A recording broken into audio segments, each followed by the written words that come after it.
Hi everyone and welcome to the channel. My name's Paul Reed. I'm a professional photographer. Today I'm just wanting to talk about AI photography. I mean, it's not really photography, is it? Recently at the Sony World Photography Awards, one of the award winners declined his award because his image was actually created by AI, and he wanted to open that discussion, and that was why he said that he entered that image into that competition. It is a worry that somebody like Sony wouldn't know that that was AI created. But how would they know?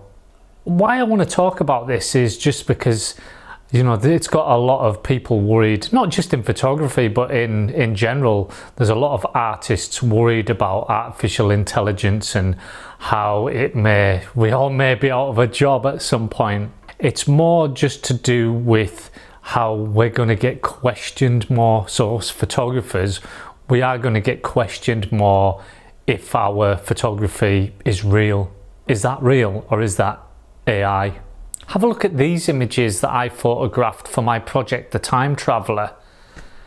These could easily have been created by AI, and this is where things may get frustrating for us photographers if we are getting quizzed and questioned if our photographs are real or not. I already got questioned of whether I had photoshopped the sea into this photograph at one point. Does it matter that the time traveller actually did wade out into this sea?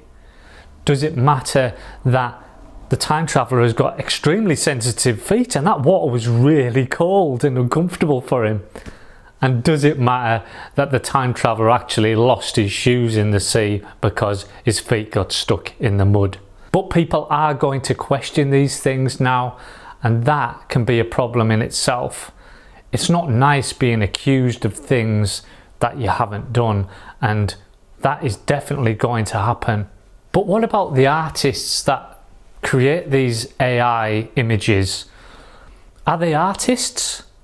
What are they? They're certainly not photographers. I would say you could class them as art directors.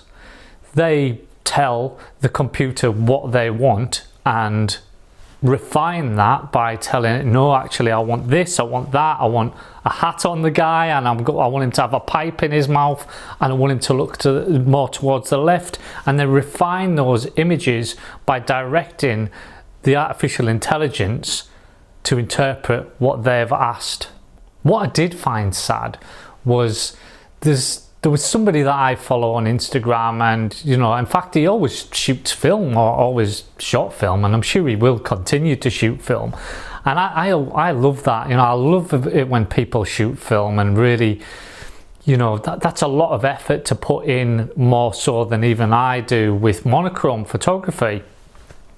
So the fact that this guy shot film, just, I don't know, it kind of just made me respect his art more. But then recently he started to post some AI images amongst his film photography. Now that is just, I don't know, it just confuses things, because now I'm looking at his images wondering, did he take that image or did he not take that image? And I just think that this is where the worries lie, is just not knowing if somebody has actually put all that effort in to take those images and create them themselves, or if they've just asked robots to do it for them. Some people are saying this is just like anything else, you know, it's just like the dawn of digital photography, or it's just like whenever colour film came out. I'd totally disagree with that, because that was just another way for photographers to, you know, to photograph things. But in this case, there is no photographer involved. This could be anybody, and they are just really telling a computer what they want. And who gets copyright of these images anyway? Because the AI is actually pulling on information that's on the internet, your images, my images, and loads of other people's images, and it's taking pieces of all of those to create the AI image. So it's not something that should keep us up at night and thinking, oh no, all of our jobs are, they're going to be gone because robots are taking over the world. But AI is here to stay, and it's going to get better, and it's going to be harder to distinguish real photographs from AI images. What I think it will do is make a lot of us photographers try to be more authentic with what we're doing. Maybe people will use less Photoshop. Maybe some of us will move back to film again. Whatever it is, part of the fun of photography is in the creating itself. It's not just about that final image. Anyway, it's much more fun without AI. You get a chance to go looking for props for future photography projects. You get to look around and browse. And I wouldn't have ended up with this big blue helmet if I was using AI. I also got a chance to meet an old friend whilst wandering through town, and then go to a bar and enjoy a nice mojito. And these time traveller pictures wouldn't mean half as much to me if AI had created them. I got to choose the location, the props, and see the project through from start until finish. I love shooting photographs. I've already printed some of these time traveller images as platinum palladium prints, and I'm looking forward to going back to RJ Print Lab to print some more in a few weeks' time. I'm going to feature that in one of my videos. I'm going to leave a link in the description to RJ Print Lab for anybody that wants to learn how to print in the platinum palladium way.